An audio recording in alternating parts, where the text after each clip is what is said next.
Bonjour et bienvenue dans l'émission Paroles de femmes. Hier, nous avons parlé de comment faire un bilan. Aurélie nous a donné les grandes lignes et les petites lignes du bilan très sophistiqué que nous pouvons faire, que vous pouvez faire. Et aujourd'hui, nous allons voir comment vivre une année dans la prospérité. Et on va pas seulement parler de la prospérité financière, c'est sûr que c'est un des volets, mais la prospérité, c'est tellement plus large. Et je sens que Mathilde a envie de dire un verset qu'elle aime beaucoup. Vas-y. J'aime beaucoup 3 Jean 2 qui dit « Bien-aimé, je souhaite que tu prospères à tous égards et sois en bonne santé, comme prospère l'état de ton âme. » Merci Voilà. Mathilde. Elle le connaît par cœur en plus. C'est un de mes versets préférés. Et en fait, la prospérité, comme je disais, c'est ça. C'est pas juste une histoire de finances, d'avoir de l'argent, etc. C'est vraiment une réussite, mais du point de vue de Dieu.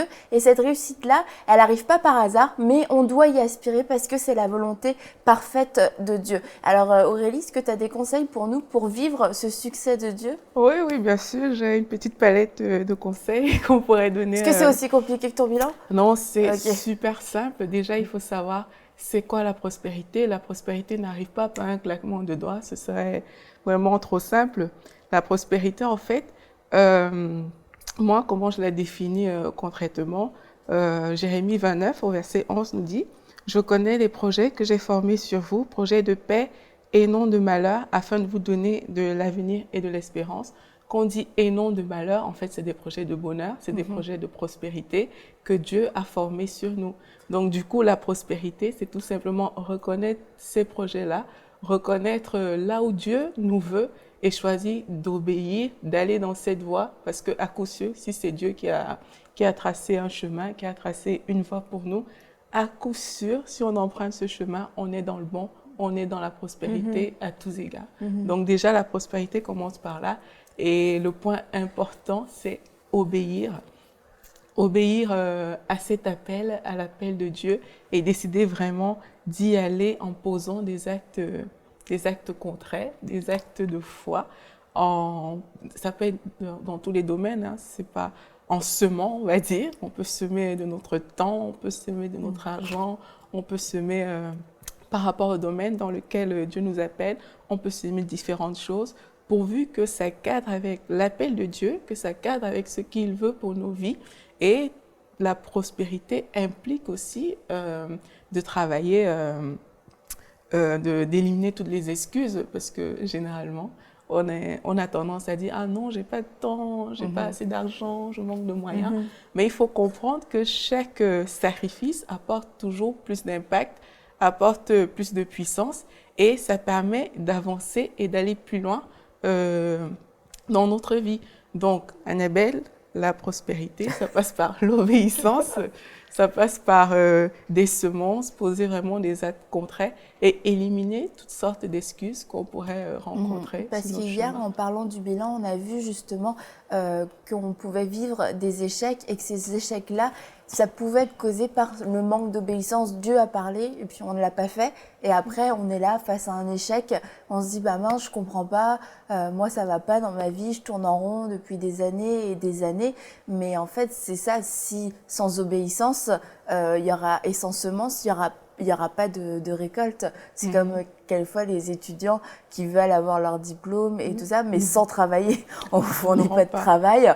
Et puis on demande au Seigneur, mais pourquoi? Pourquoi est-ce que je l'ai pas eu? Et si on passe notre vie à toujours donner des excuses pour tout, la raison pour laquelle on n'a pas pu faire telle et telle chose, on finit toujours par passer à côté du plan de Dieu, à côté de notre destinée. Puis dans le fond, le plan de Dieu, la volonté de Dieu, c'est être à la bonne place au bon moment. Et quand on sait que l'on sait qu'on est à la bonne place au bon moment, eh bien, on ne peut rien manquer des bonnes choses que Dieu a pour nous, comme le verset que tu as cité, Aurélie, Jérémie 29, 11, les projets de paix et de bonheur. Eh bien, si on est dans la volonté de Dieu, à la bonne place au bon moment, on sait qu'on est dans l'obéissance et que les projets de Dieu vont s'accomplir, mais c'est certain qu'il faut mettre de côté les excuses qui vont nous empêcher d'accomplir. Ça demande un effort Ben parce oui. qu'on voit le résultat, on voit ce que Dieu veut faire. On se dit, c'est ça que Dieu veut, c'est ça que je veux, et je le réclame, je l'arrache dans la prière. Mais alors après, pour poser des actes concrets, ça peut être toute une histoire. Je pense même quelque chose de, ça peut être anodin pour certains, mais de servir dans l'église.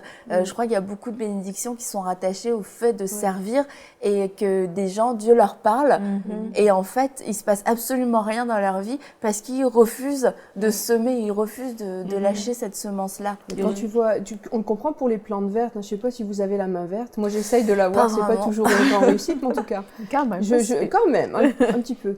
Et quand tu comprends ce que c'est que la prospérité pour une plante verte, hein, quand elle est dans les meilleures conditions, d'humidité de l'air, de lumière, de terreau, de soins aussi. On le comprend très bien parce que c'est assez basique pour une plante. C'est la même chose pour nous, hein, la prospérité.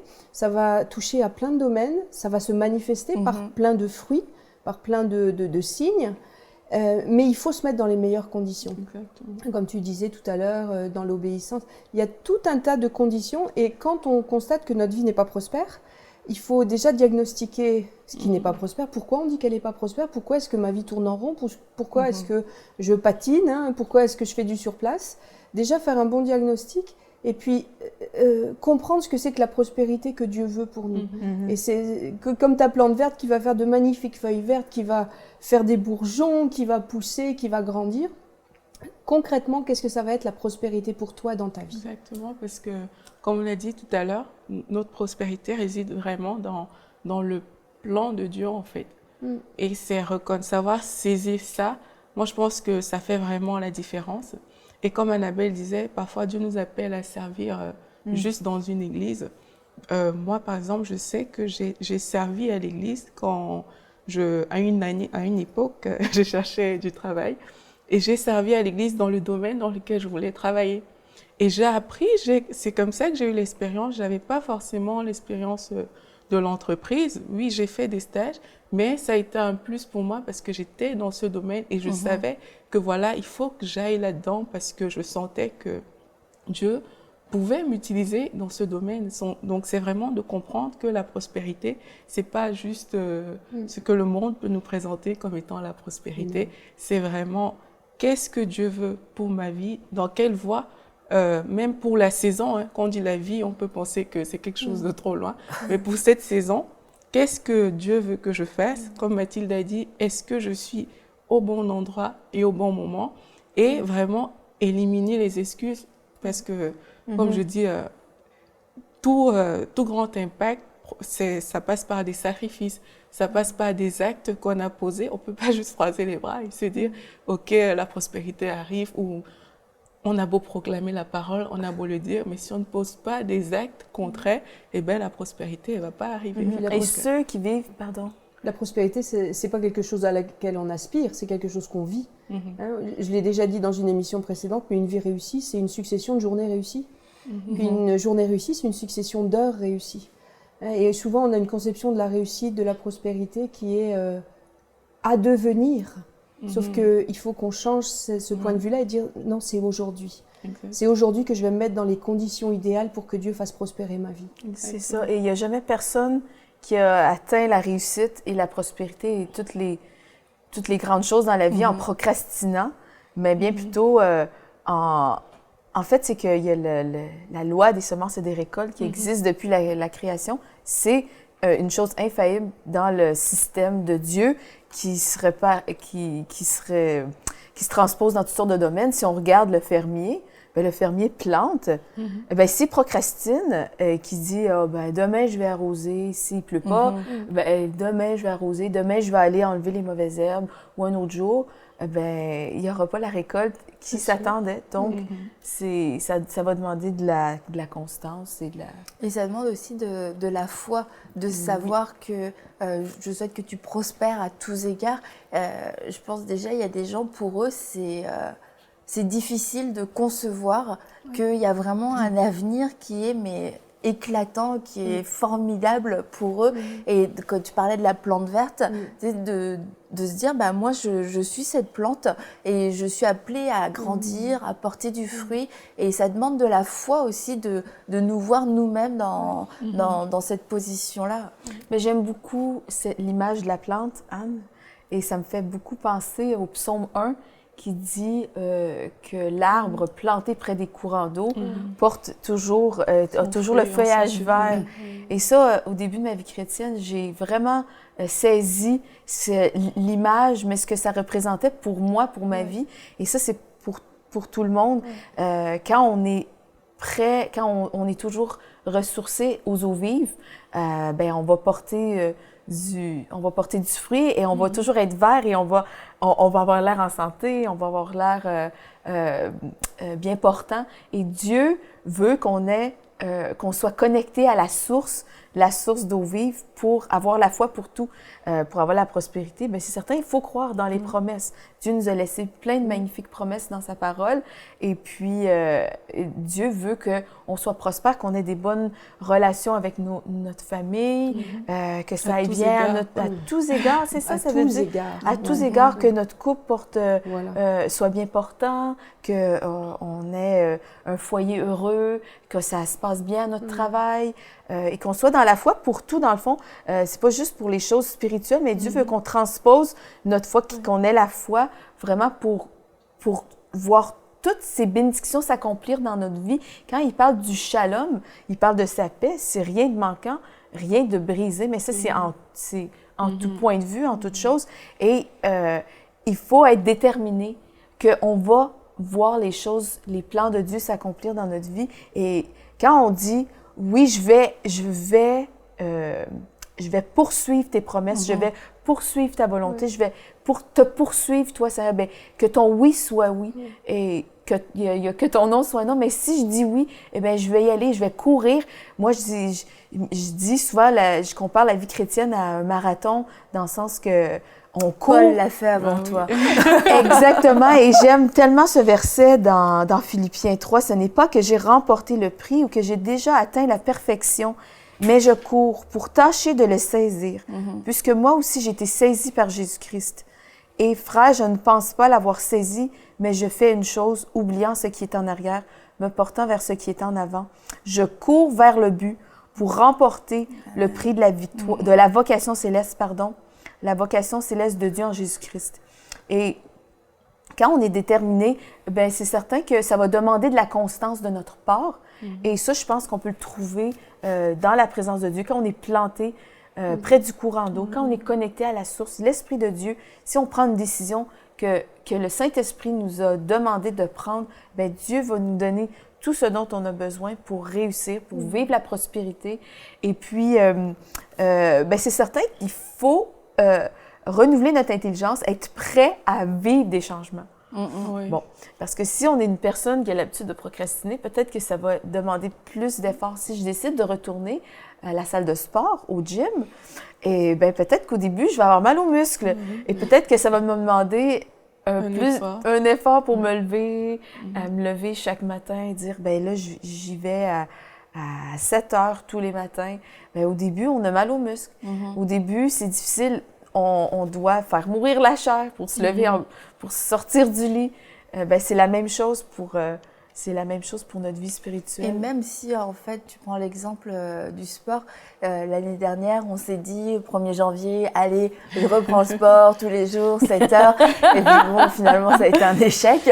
4 jours plus tard, quand on fait notre bilan, bon, ben, le sport, ça n'a pas trop marché dans la vie de cette année. Mais c'est aussi l'occasion de se rappeler les promesses de Dieu, de se rappeler que la parole, elle, n'a pas changé, que la volonté de Dieu n'a pas changé, que les plans de Dieu n'ont pas changé, et se dire, bon, j'ai peut-être vécu un échec cette année, mais je me décide encore à croire le meilleur, à croire que cette année, je peux le vivre, je peux le réussir, et ça parle de tellement de choses, parce qu'on l'a dit à tous égards, c'est de croire pour le salut de quelqu'un dans sa famille, de croire pour une promotion, de croire pour des nouvelles révélations, de croire pour une plus grande vie, une meilleure vie de prière, enfin toutes ces choses-là, c'est de se dire, peut-être que j'ai échoué, oui, cette année, ou que ça n'a pas été aussi bien que tous mes objectifs, mais je crois encore le meilleur. Et c'est ça, d'être renouvelé dans son intelligence et de se dire, bah non, cette année, c'est possible. C'est pas parce que ça a échoué l'année dernière que ça va encore échouer cette année. Quelque chose de très important, tu parlais d'échec. Là, dans ce que tu viens de dire, plusieurs fois, tu parles d'échec. Et c'est très français de considérer qu'un échec est le contraire de quelque chose de positif. Parce qu'un échec fait partie de notre école. Hein. On est à l'école de Dieu et nos échecs sont formateurs aussi. Et je pense qu'il y a certaines personnes qui doivent nous écouter qui me disent « Mais moi, ma vie, c'est pavé d'échecs, j'arrête pas de rater, ou je manque de ci, je manque de ça, où est la prospérité ?» Il faut déjà considérer que la prospérité, c'est un bienfait collatéral à notre vie avec Dieu et non pas notre objectif absolu de vie. Notre objectif de vie, c'est d'obéir à Dieu, de le servir, de l'aimer, de le découvrir, de mettre en pratique sa parole. Et c'est quand Jean dit à Gaius, je souhaite que tu prospères à tous égards, c'est parce que la finalité va être que tu vas prospérer, mais avant, c'est que si tu prospères, il va y avoir toutes ces choses de la discipline devant Dieu, de présence de Dieu dans ta vie, d'obéissance à la parole de Dieu. Toutes ces choses vont être là. Je souhaite que tu prospères, je souhaite que toutes ces choses-là soient avant puisque tu vas prospérer. Et un échec peut être aussi bon parce que ça va nous permettre de faire des expériences, de grandir, de faire le point, de corriger des choses. Tu parlais de corriger, de faire des efforts. La parole de Dieu, elle nous dit à un moment donné elle est bonne pour corriger, pour redresser. C'est pas agréable de se faire redresser, de se faire corriger, mais ça fait partie de notre prospérité aussi, si on grandit. Si ma plante, je lui mets un tuteur, peut-être que je vais la forcer à prendre un pli qu'elle veut pas prendre. Donc elle va peut-être, entre guillemets, souffrir, mais elle va pousser droit. Et Dieu nous met des tuteurs comme ça aussi, au travers de sa parole, au travers des épreuves qu'on peut passer, au travers des gens difficiles qu'il va mettre sur notre route. Et ce qu'on peut des fois humainement considérer comme un échec, ça peut être quelque chose de très bon et qui va contribuer à notre prospérité devant Dieu. Et notre prospérité spirituelle. Et même c'est ça, c'est tout ça qui fait aussi prospérer notre âme. Hein, parce qu'on dit, comme prospère l'état de ton âme, c'est parce qu'on a été aiguisé, c'est ça qui nous permet d'ouvrir, de comprendre justement là où on est tombé, là où il faut se relever. Et même si ça vient de nous, on a vraiment échoué. Bah, la Bible dit que cette fois, le juste tombe et l'Éternel le relève. Donc, c'est vraiment de comprendre, comme tu dis, que toutes les situations qu'on vit dans notre vie, toutes choses vraiment concourent au bien de ceux qui aiment Dieu. Toutes ces situations, quelles qu'elles soient, ça peut être des situations d'échec, mais ça concourt à notre bien, ça concourt à notre prospérité. Donc je souhaite que tu échoues à tous égards. Mais qu'est-ce que j'aime quand on pense à... Tu parlais à ceux et celles qui vivent souvent des échecs, mais moi, tout de suite, ce qui me vient, c'est vraiment la bonté de Dieu et que... cette année, c'est un nouveau départ et je peux encore me réessayer, je peux encore recommencer et être déterminée qu'avec Dieu, je vais faire des exploits et vraiment que cette année, ça va être différent et demander toujours à l'aide à Dieu. Et cette année, je veux réussir, Seigneur, et je veux continuer de prier pour ma sœur, je veux continuer de prier pour telle personne et je suis déterminée que cette personne-là sa vie va être transformée par la puissance de Jésus. Je suis déterminée que mon foyer va vraiment être dans une paix totale, dans une santé totale, et que le cancer va être vaincu, et bon, toutes sortes de choses comme ça. Et Dieu est rempli de grâce, Dieu est rempli de bonté. On peut toujours repartir à zéro. Et puis, en fait, c'est d'apprendre de ce que... C'est ça, de nos échecs, c'est d'apprendre et avec Dieu, et que ce soit formateur pour nous et pas que ça nous terrasse, qu'on reste par terre en se disant, négatif. Voilà. Et c'est clair que tout concourt au bien de ceux qui aiment Dieu si on sait se saisir de la grâce de Dieu pour se relever. Parce que comme tu disais, il y a beaucoup de gens, leur vie est difficile. Et vraiment, chaque matin, tu te lèves, c'est un fardeau qui te tombe sur les épaules. Et c'est comme chaque jour, c'est une douleur extrême. Et de se dire, oui, cette année a pu être comme ça, les années passées ont pu être comme ça, mais je crois encore dans les bontés de Dieu. Et je crois que peut-être ce que j'ai mal fait, ce que je n'ai pas saisi, bah, cette année, je vais le saisir et je vais apprendre de mes erreurs et je sais ce qu'il ne faut pas faire. Donc, je vais le faire différemment. Mais tu dis saisir, je vais saisir ce que je n'ai pas saisi. Je pense que c'est une clé aussi pour notre prospérité. C'est-à-dire qu'on a une définition de la prospérité qui doit être différente de celle du monde. La Bible nous dit de ne pas nous conformer au siècle présent. Et notre définition de la prospérité, elle peut être grandement influencée par le monde qui nous entoure et être un peu hollywoodienne. Le mari bien découpé, shapé, avec la bonne situation, la belle voiture, la grosse maison, la super santé, les beaux enfants. C'est l'image vraiment hollywoodienne. Ou si je veux prendre une image française, un peu la famille Ricoré. Il fait soleil, tout le monde prend le petit déjeuner avec le sourire aux lèvres. Et il faut vraiment qu'on demande au Seigneur de nous éclairer, vraiment que le Saint-Esprit nous éclaire sur ce qu'il veut pour nous, la prospérité que lui, il entend pour nous. Parce que notre conception de la prospérité, elle est peut-être aussi biaisée, elle est peut-être aussi déformée. Et on a besoin d'être renouvelé dans notre intelligence pour comprendre ce que Dieu entend pour nous comme prospérité.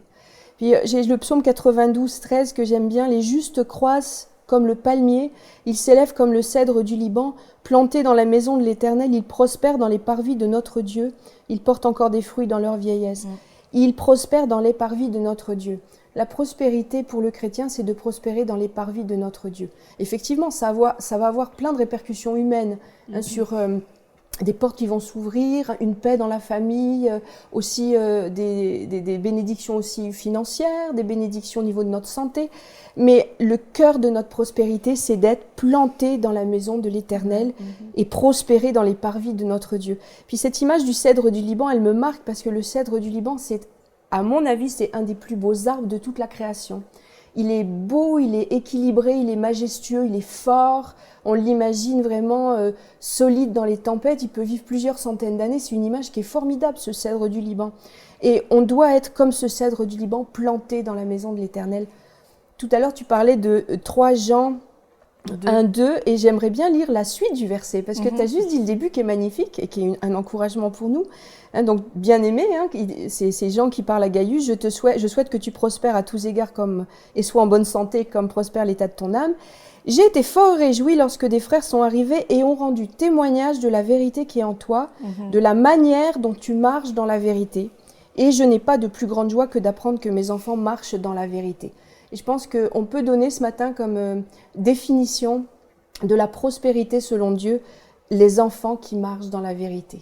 Quand un enfant de Dieu marche dans la vérité, qu'il comprend la volonté de son Père, qu'il se régale des parvis de son Dieu, qui fait sien les promesses de l'Éternel, qui se délecte de la présence de Dieu, il est planté comme ce cèdre du Liban dans les parvis de l'Éternel et il va prospérer, son âme va prospérer, il va se fortifier, il va devenir solide, ses racines vont s'ancrer, il va devenir fort contre les tempêtes, il va avoir un feuillage merveilleux, vert et puissant. Et c'est ça la prospérité selon Dieu.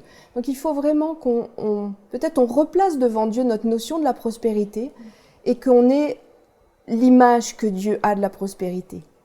Et vraiment viser à être ce cèdre du Liban solide dans les parvis de l'Éternel. Et l'image personnelle aussi de notre prospérité individuelle, parce que tu vois, dans le passage que tu as lu, ça parle du palmier, ça parle du cèdre. Le palmier va grandir d'une certaine façon, le cèdre va grandir d'une certaine façon, le résultat est différent, et pourtant les deux ont grandi.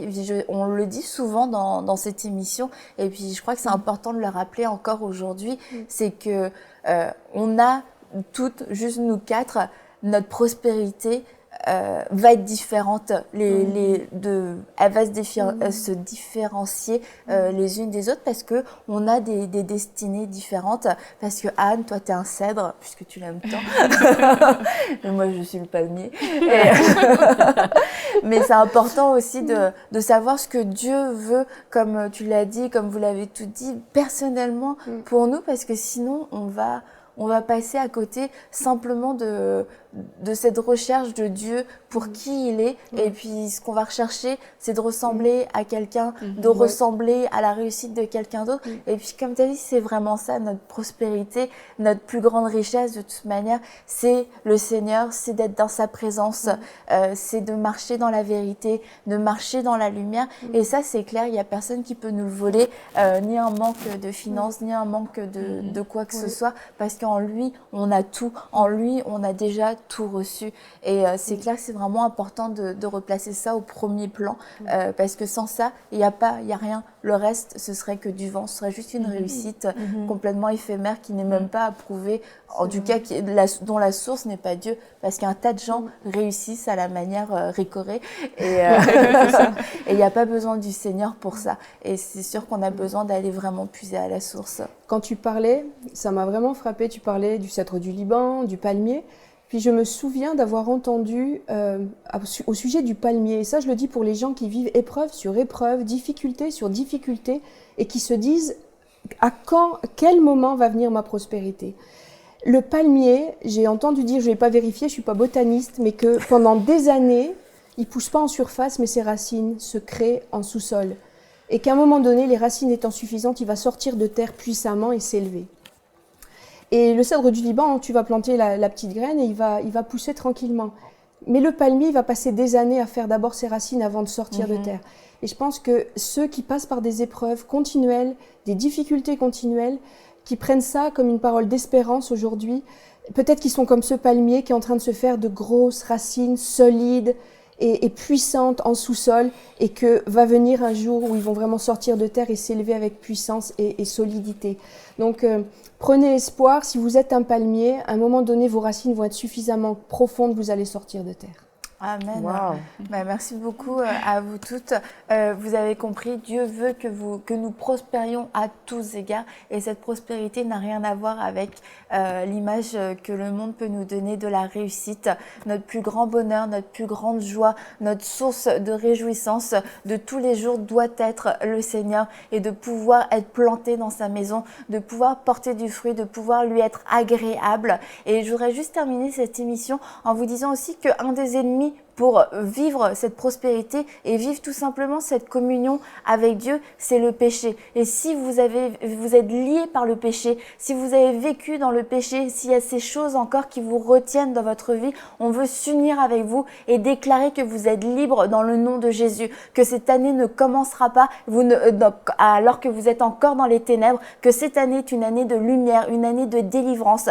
Et nous déclarons avec foi et avec vous que vous êtes morts au péché, que vous êtes vivants pour Dieu, et que cette année, oui, cette année, vous allez littéralement et vraiment expérimenter la liberté qui vous appartient, car Christ a payé le prix pour votre péché. Vous avez été délivrés du péché. Le péché ne vous appartient plus, et nous le déclarons, vous êtes libres dans le nom de Jésus. Alors prospérez à tous égards et saisissez toutes les occasions pour passer du temps dans la présence de Dieu, dans la parole de Dieu. Et c'est ce dont nous allons parler d'ailleurs demain. Et on vous dit à très bientôt pour une prochaine émission de Paroles de Femmes. Envoyez-nous votre témoignage à paroledefemmes@enseigne-moi.com.